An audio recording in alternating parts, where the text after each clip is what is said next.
Hey everybody, welcome back to another episode of What Remains of Edith Finch. Last time we left off, we did Molly's story, and there's a cat outside the window.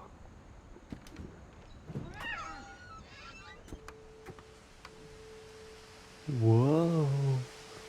Could that have been Molly? This will be obvious later, but my mom never told me any of these stories. Edie would have, but Mom didn't like bringing up the past. Though, when we adopted a stray kitten, she was the one who named it Molly. Interesting.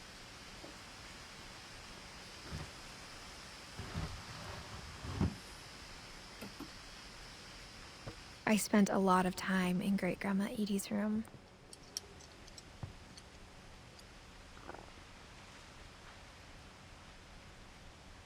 So, was she the neglectful mother?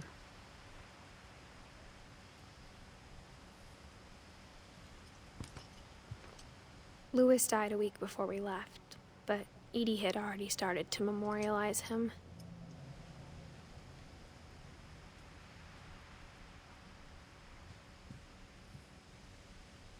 I actually like that.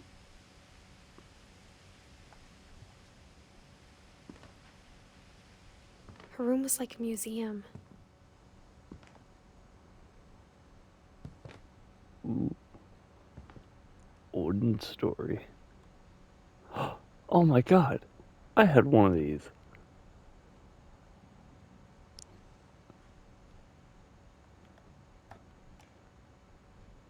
For 500 years, the Finches have been famous throughout Norway for their fortune and misfortune. Odin Finch buries the latest victims of the family curse, his wife Ingeborg and their newborn son, Johan. That's me. On January 7th, 1937, he set sail with his family and his house, hoping to leave the curse behind. What, they carry their house on a boat? But 40-foot waves off the coast of Washington send the house and Odin to the bottom of the sea.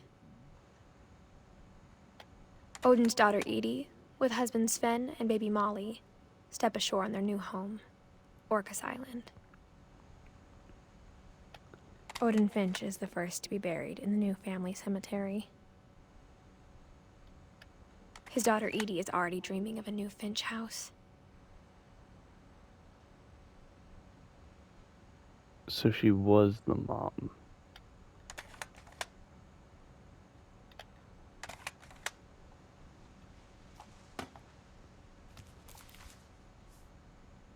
Whatever's wrong with this family, it goes back a long ways. Oh, I was hoping there was more to that.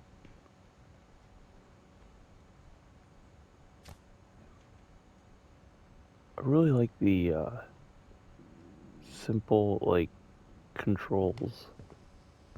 They're actually pretty nice, I like it. An origami shark? Interesting. When Edie told people Sven was killed by a dragon, she could also have said he was building a dragon-shaped slide that collapsed. She could have, but she didn't.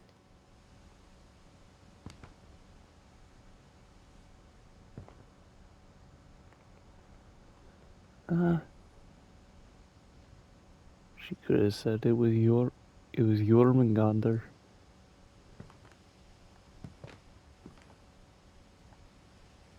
One summer, they evacuated the island, but Edie refused to go. For a few weeks, she was a celebrity.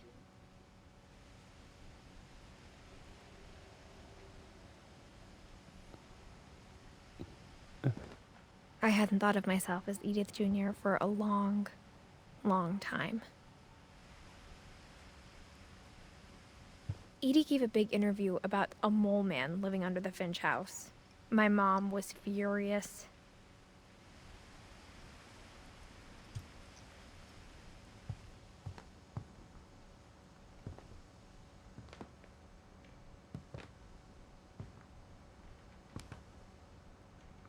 even in her 90s. Sometimes Edie seemed a lot younger than my mother.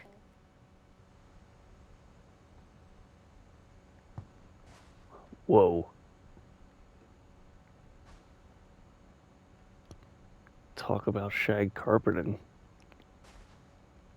I'll look so comfy to lay on.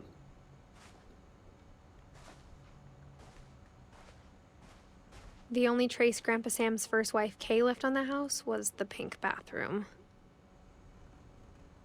It was a pretty big trace.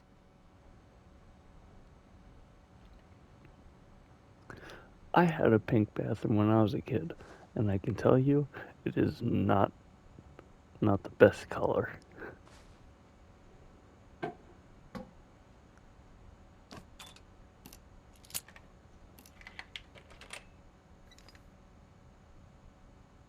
There's a secret in this bathroom. Not There's really a secret in this bathroom. It's in the last place you would look. It isn't in the cupboard. It's hidden in this book.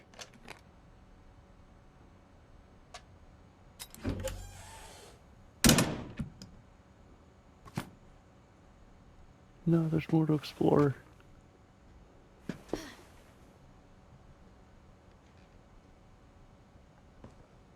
Sven gave Sam an old camera he'd refurbished. He never put it down.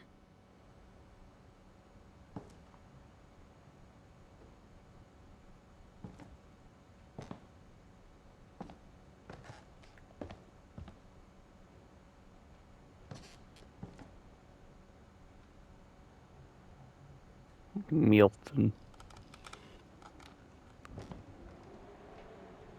What? Okay, that's... I don't know if that's much of a secret area.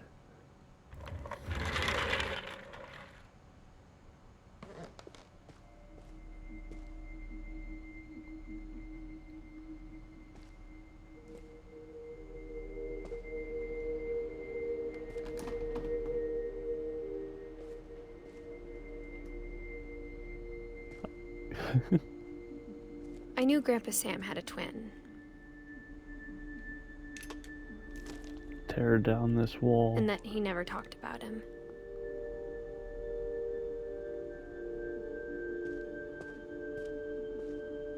Ah. Simple animations. Whoa. No, grab.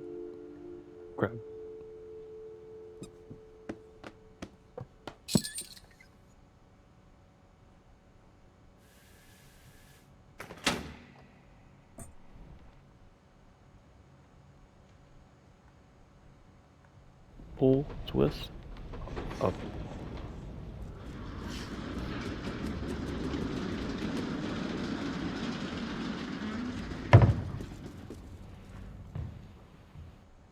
Nope, go back.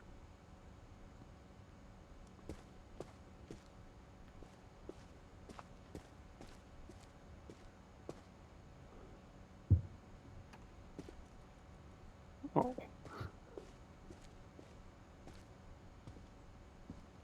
I guess my grandpa didn't like history any more than my mom did.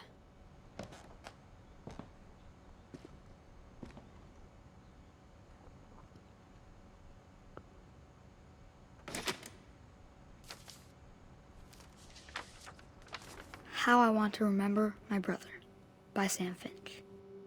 The thing I remember is that when he made up his mind, that was it.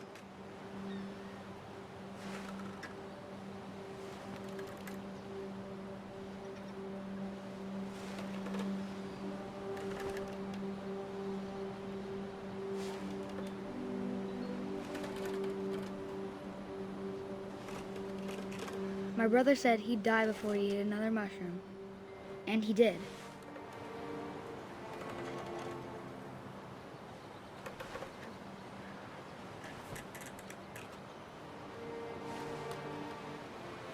What words to remember your brother by?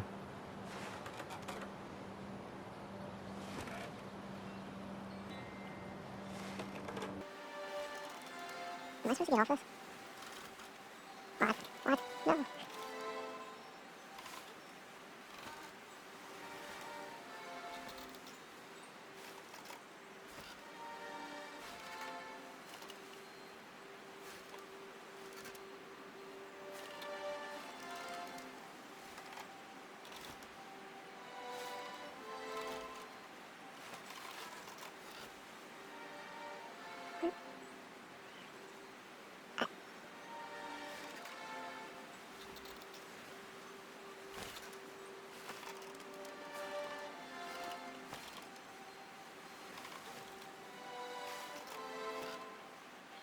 What am I missing?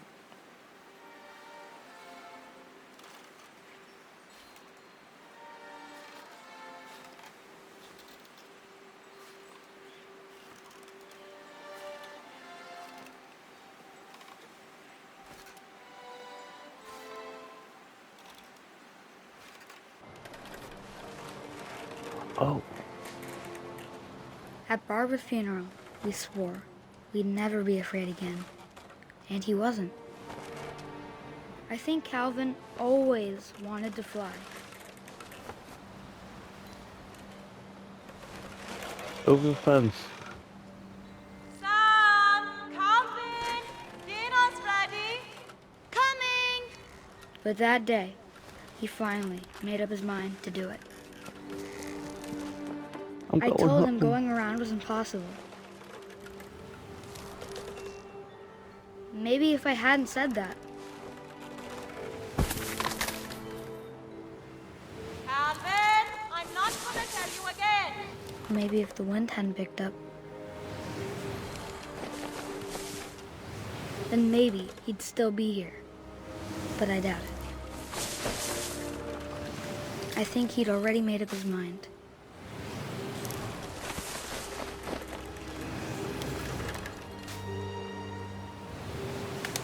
That's what I want to remember about my brother.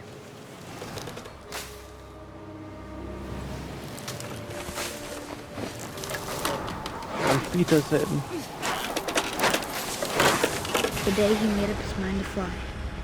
And he did.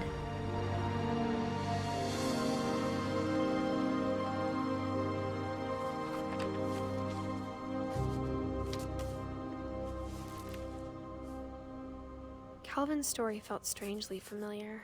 When I was younger, I remember trying to do the exact same thing.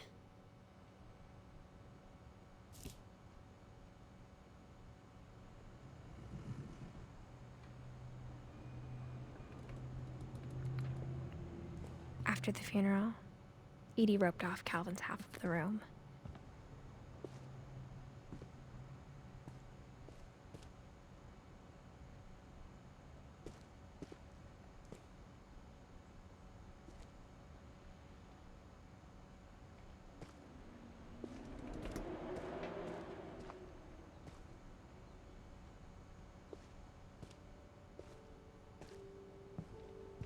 The passages were a pretty tight fit. They'd obviously been built for smaller hands and bellies.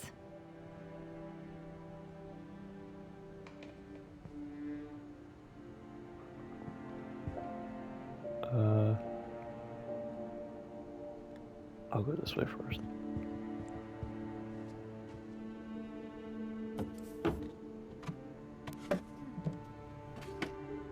Growing up, I always thought of Barbara as a child star.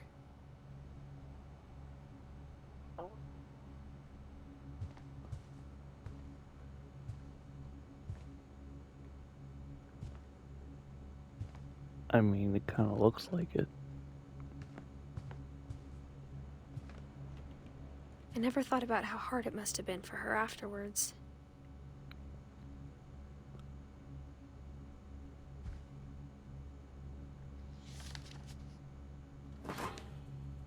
Of all the stories people wrote about Barbara's death, I'm surprised Edie saved this one.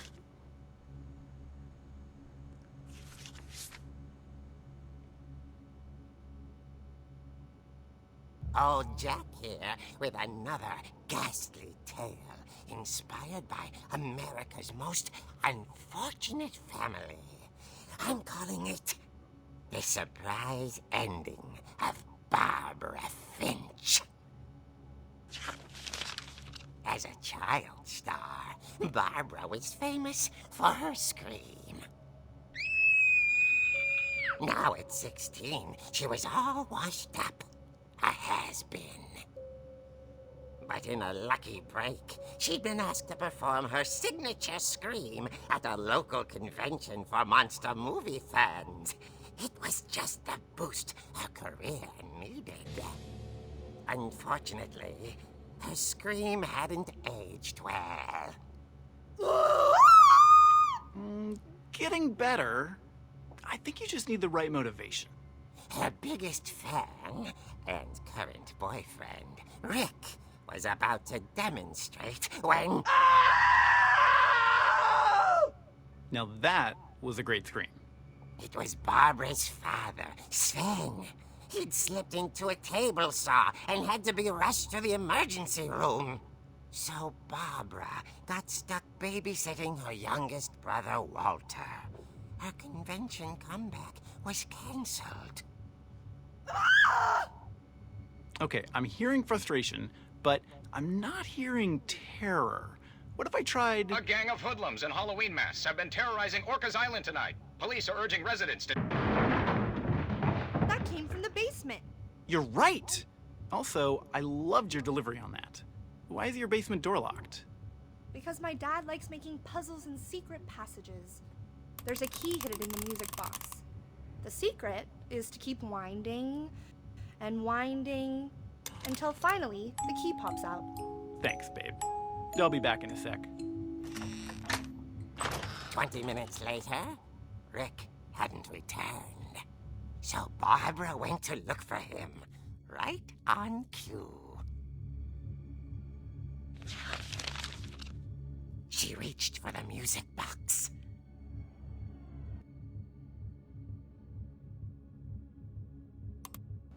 Oh shit, it's me. And as she wound the key, she listened for Rick, but the house was silent. But wouldn't Rick have already gotten the key?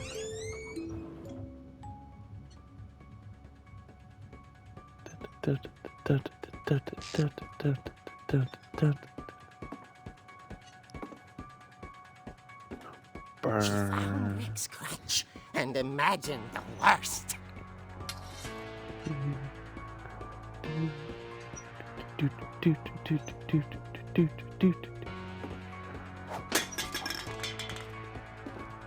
Fucking holy shit.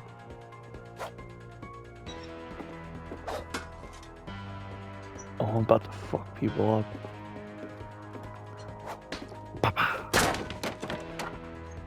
The gang's leader is the infamous Hookman Killer, Dr. Carl Hamill, who impaled and then ate his family 10 years ago tonight.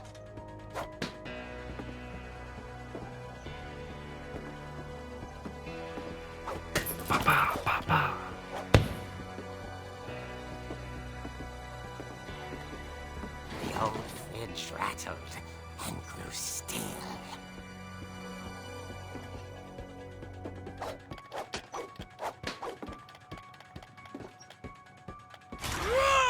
Oh dear! Oh! Rick? Barb, relax. I was just trying to scare you to help you find your scream. Well, I'm not scared, Rick. I'm furious. Then act furious. All I'm getting from you now is that you're hurt and confused and you... She threw him out, but she kept a little something to remember him by. Barb, have you seen my other crutch? And she was still holding it when she fell asleep watching the late picture show. Hours later... Barbara! Walter, what's going on up there? Ah! Okay, I'm coming up, but if this is a trick, you're dead, Walter.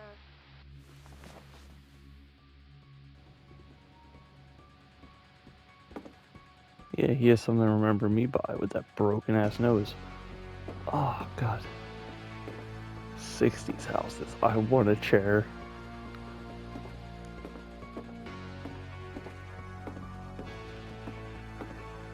Dun,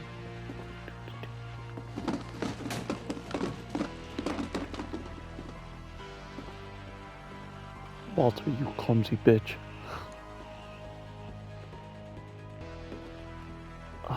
This music is really doing it for me.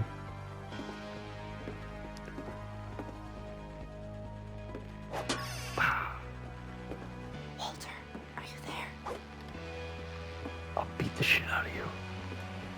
Walter had vanished, but his bedside radio was still on. Orcas Island police describe the man as 6 feet tall, with a steel hook for a hand. Residents are urged to lock all doors and windows and notify the police of any suspicious activity. Barbara turned, saw the hook man, and was speechless.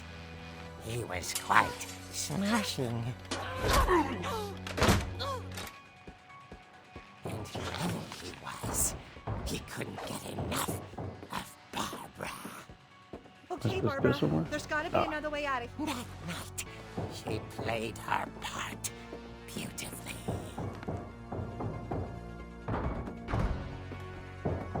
I can't tell if I'm messing up.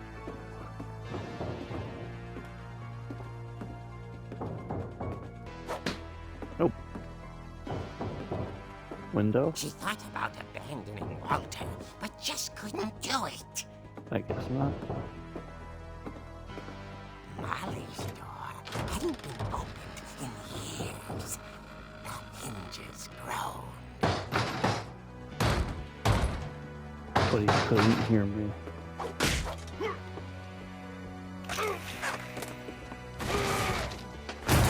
He wasn't moving, but she sensed the story might not be over yet. Plunging attack, come on.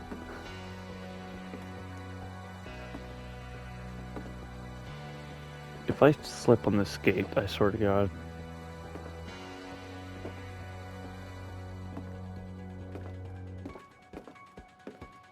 Take the rubber tip off. The hookman had vanished. She listened for his breathing, but all she heard was...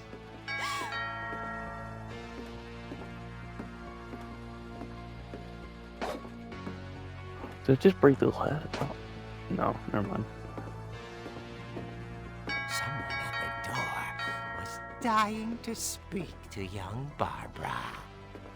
At the door, she heard whispering. It was coming from inside the house.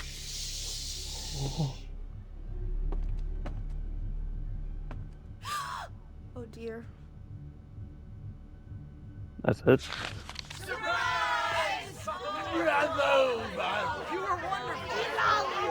monsters had come to surprise her. For Barbara, it was a dream come true. Then she saw what kind of monsters they were, and she realized what was about to happen. She was going to be famous. And with her final breath, Barbara Finch gave the performance of her life.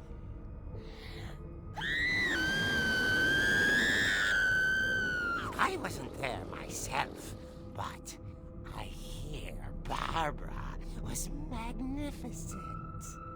Poor girl. She had a taste for stardom.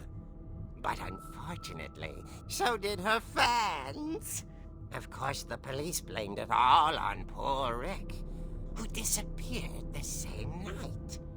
And little Walter? Hiding under his bed the whole time.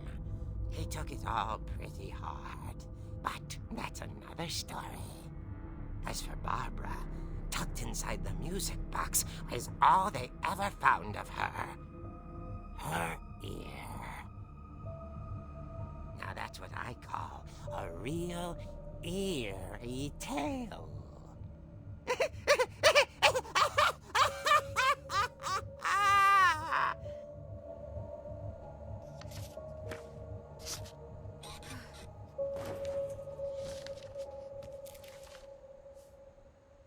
Edie told me all Barbara wanted was to be remembered, as absurd as that comic was.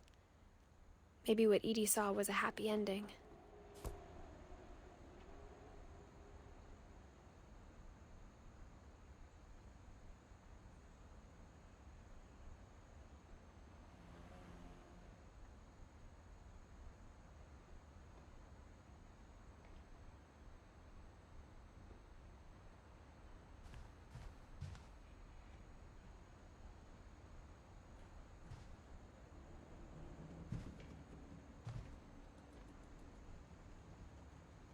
well, that's gonna do it for this episode. Thank you all so much for watching. Bill, thank you for this recommendation. I would have never known about this game. I love it so much. Even though she was painted with the crutch, and that's just weird. But again, thank you all for joining me, and I hope to see you in the next video.